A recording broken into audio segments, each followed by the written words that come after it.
असम की हिमंत बिस्वा सरकार ने यूनिफॉर्म सिविल कोड की दिशा में कदम बढ़ा दिया है।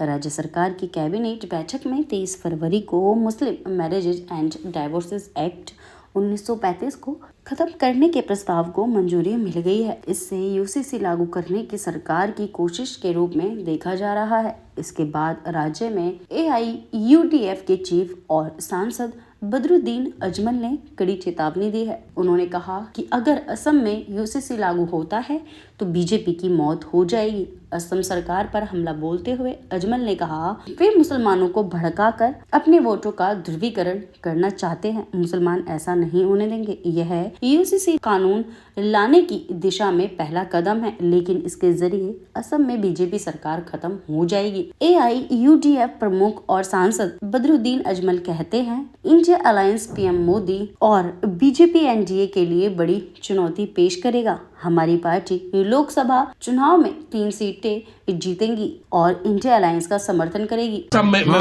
मुस्लिम लेकिन इसी के जरिए से बीजेपी गवर्नमेंट मर जाएगी असम में। इंडिया महागठबंधन मोदी जी को, बीजेपी को, NDA को जबरदस्त टक्कर देगा और हमारी पार्टी 3 सीट जीतने के बाद हम लोग जाके इंडिया महागठबंधन को सपोर्ट देंगे। इससे पहले उत्तराखंड सरकार ने कुछ हफ्ते पहले राज्य में यूसीसी लागू कर दिया है। उत्तराखंड यूसीसी लागू करने वाला इंडिया का पहला राज्य है। यूसीसी लागू होने से विवाह, तलाक और उत्तराधिकार के मामले में अलग अलग धर्मों पर आधारित कानून लागू होने की परंपरा खत्म हो जाती है। सभी धर्मों के लोगों पर इन मामलों में एक समान कानून लागू होते हैं। असम सरकार के मंत्री जयंत मलबरुआ ने मुस्लिम मैरिजेज एक्ट खत्म करने के सरकार के फैसले के बारे में बताया है। उन्होंने कहा कि यह बिल असम विधानसभा में पेश होगा। विधानसभा का सत्र 28 फरवरी तक चलेगा। उन्होंने कहा चीफ मिनिस्टर ने हाल में कहा था कि हम यूनिफॉर्म सिविल कोड की दिशा में कदम बढ़ाने जा रहे हैं। इस दिशा में एक बहुत अहम फैसला लिया गया है।